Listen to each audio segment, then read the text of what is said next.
Hello and good morning, you two. How are you doing? We're good. Good morning. Morning. I got to tell you, I'm so jealous of this generation of the WWE because when I was a kid, the only thing that we had were magazines that we had to wait once a month for, and we wanted to know more about Nick Botwinkle and Harley Race and this new guy named Ric Flair. But you guys are embracing our lifestyle by showcasing who you really are. Absolutely. I think like you said, that's the main thing about what we're doing with the show is like now we're at a modern age now, technology of letting people know the ins and outs, the peaks and valleys, the highs and lows, the behind the scenes, and not having everyone be so curious about like what really, really, really happens to lead to these spectacular moments, these incredible feats and the WrestleManias. And, do these WWE superstars have feelings? Do they go through individual trials and tribulations? And like you said, that's the main advantage that we have now, that we're able to show people and get them familiar with everything that goes on, the in-between. Now, Bianca, one of the things that when that camera's in front of you at all times, I know how I am when I come into this studio. All of a sudden, I have to become Arrow Collins. Do you get to be Bianca even though those cameras are on? In other words, just you and Montez in the way of just, we're just in love, man. Just showcase it.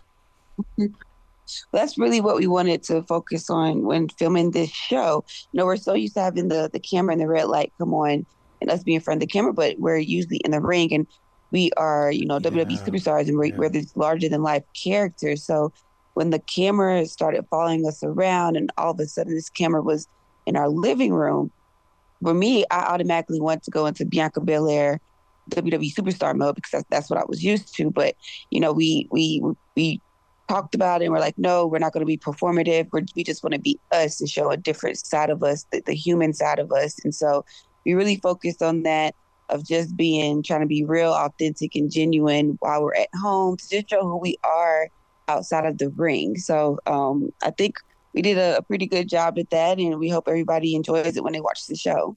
What is the one thing that you want us, the viewers, to take from this show?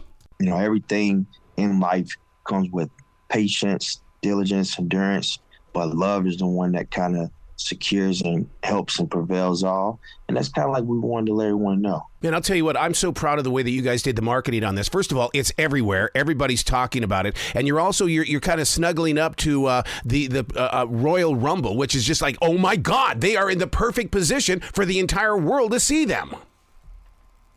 Yes, it's such a great week, especially when it comes to media and the press, and also leading up to our first premium live event of the year, which is my personal favorite premium live event of the year, the WWE Royal Rumble this Saturday, live streaming on Peacock, direct in effect. And then the following week, we'll be debuting the show as well on Hulu. So, like you said, it's just been such a great and fulfilling week. I will tell you, like from the beginning, when we first start talking to each other, falling in love and conversating, this was never the plan. Hey, let's get together and start a reality show and, take over the world and tour the world. It was just love at first sight. It's been love throughout. And now I believe love is kind of like what brought us here. And even now, getting the show is love at WWE. So I guess love is the common trend and denominator that we're going to stick beside.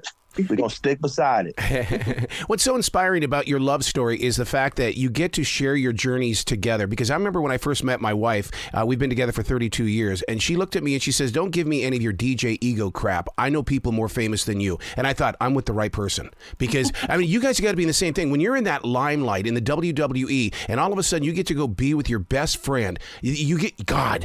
Everything, all guard is down. You get to be in love.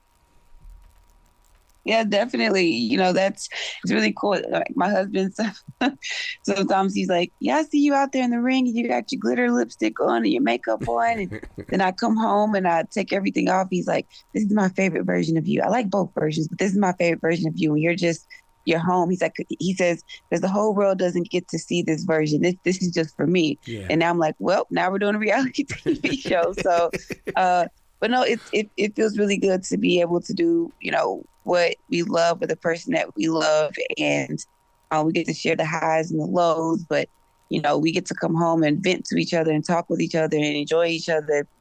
And it's really cool to just be with your best friend and just be raw and real and that's what we love about the show, that it shows both sides. It shows WWE superstar, and then it shows the husband and wife where we're just alone, and like you said, the guards are down.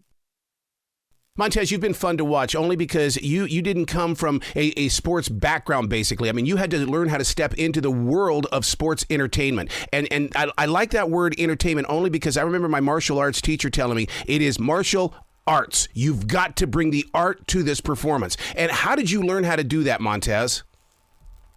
So I did basketball, football, ROTC, and track in high school, and then right after that, I went straight to the military. But even as a kid, I watched wrestling always since I was like a little tadpole. It's always been involved. It was like one thing I could say consistently been throughout my life has been wrestling. So and I've always loved movies and music and film. So like I think the art kind of was maybe distilled in me at a young age without me necessarily realizing it, just having the obsession for like movies and art, Martin Scorsese, all these different films that come out and how they generate emotions like from their performances. So like, I think eternally it was probably just distilled within me without me realizing. And then, by me being educated and watching wrestling as a kid, I think I kind of understood the environment, but once you get part of WWE and you learn the crafts and everything that goes into it, you learn that intricate part. But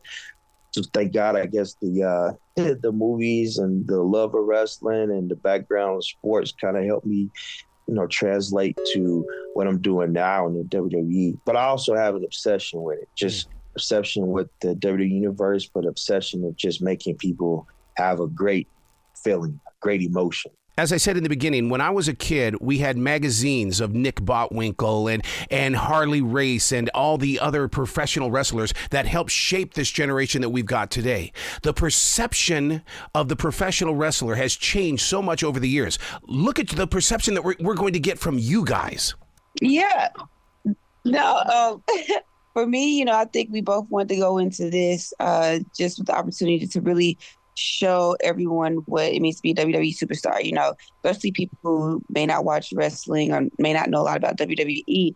They may have a perception of what a wrestler is, but show them that WWE has evolved so much that, a lot of times people will meet me and say, "You're a WWE wrestler? You don't like a wrestler."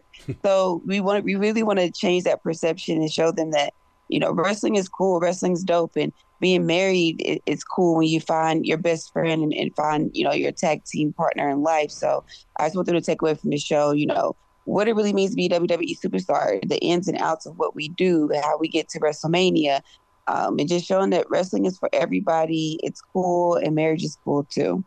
Bianca, part of the professionalism of professional wrestling has always been microphone technique. You are a master on that microphone.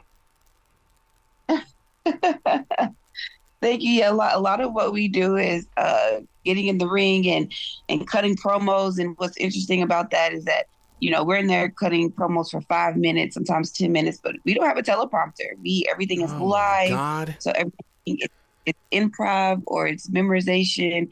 But it has a lot to do with what we do. It draws the audience in. It gives the dialogue for, the feuds that are going on. So, that's one of our favorite things to do is to get on that mic and drop some bars on the mic. Wrestling is like dancing. There is a story to be told. And when you guys step into that ring, you're storytellers.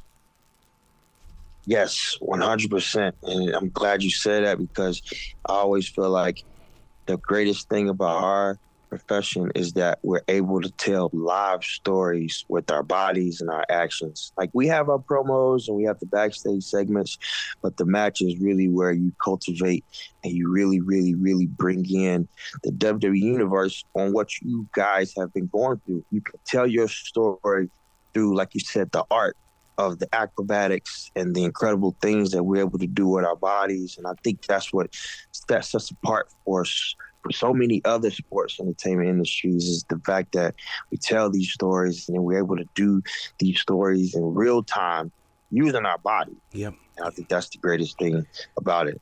Well, congratulations on Love and WWE. I cannot wait to talk to you guys again in the future. Yes, absolutely. Thank you. You be brilliant today, you two, okay? And keep showcasing your love, man. We need more of that. Yes, absolutely. Watch the show, you'll see a lot of it.